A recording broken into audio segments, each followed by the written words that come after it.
Hello, my name is Dr. Aillon-Sohl. My colleague and I, Dr. Bashulu, have created this video specifically for families of loved ones who have attempted suicide or who are at risk for suicide.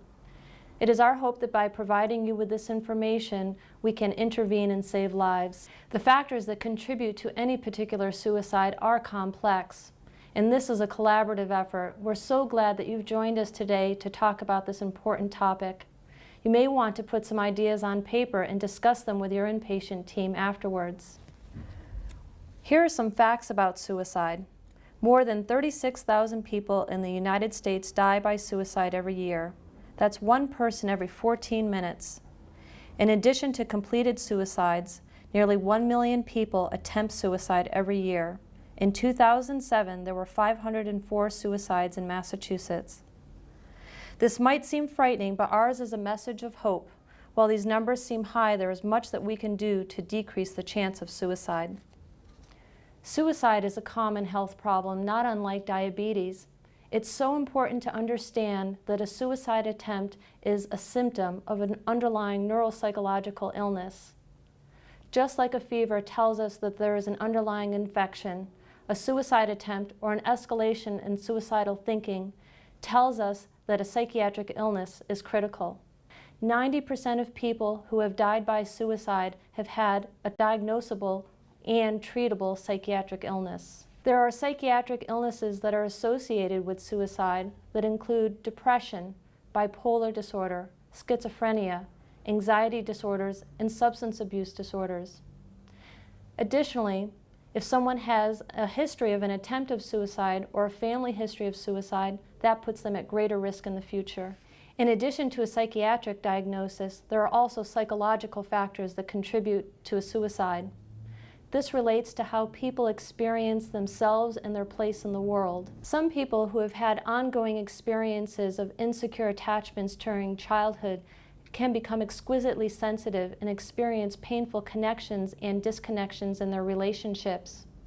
These people often experience uncontrollable anger, fear of abandonment, chronic emptiness, mood reactivity. They have a 10% higher risk of suicide in the future. We can also experience severe psychological pain if we begin to believe that we cannot exist as our true selves in the world. In an attempt to survive, we put on a mask and create a false self, and living this way can become unbearable. This psychological dilemma also puts someone at risk for suicide. Severe stress can also play a role. Some people carry a genetic risk factor for illnesses like depression, anxiety disorders, bipolar disorder, and schizophrenia.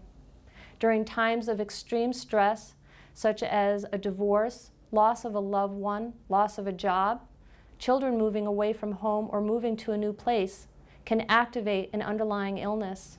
We can see that there are many different factors that put someone at a higher risk for suicide.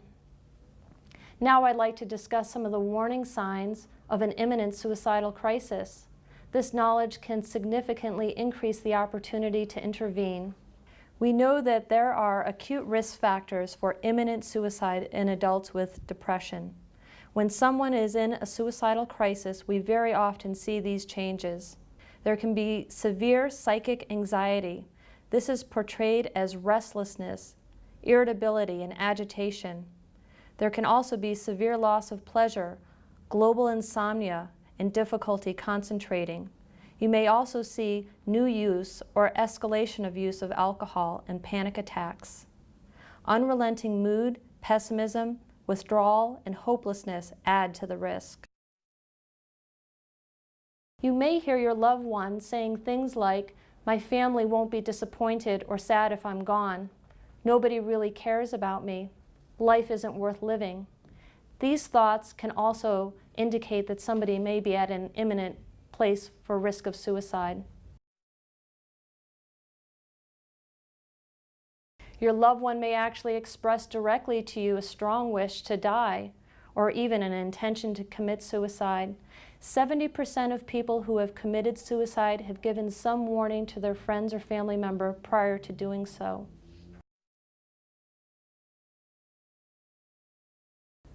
A change in behavior may also give you a clue.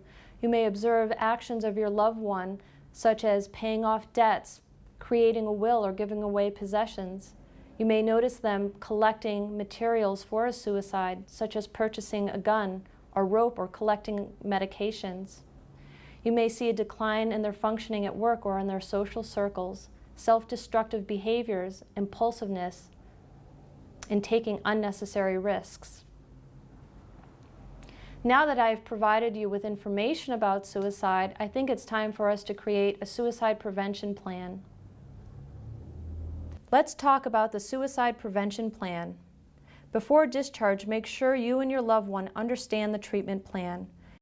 Document the name and phone numbers of the providers. Identify opportunities for supports that can include friends, family, siblings, therapists, psychiatrists, people at work, or people in your church. Remove any lethal means of suicide from the home before discharge. This includes firearms or previously gathered materials for a suicide attempt. If your loved one had attempted suicide by overdose, consider holding and dispensing the medications yourself for a period of time. Keep the lines of communication open. If your loved one expresses suicidal thinking, stop, listen, and ask questions.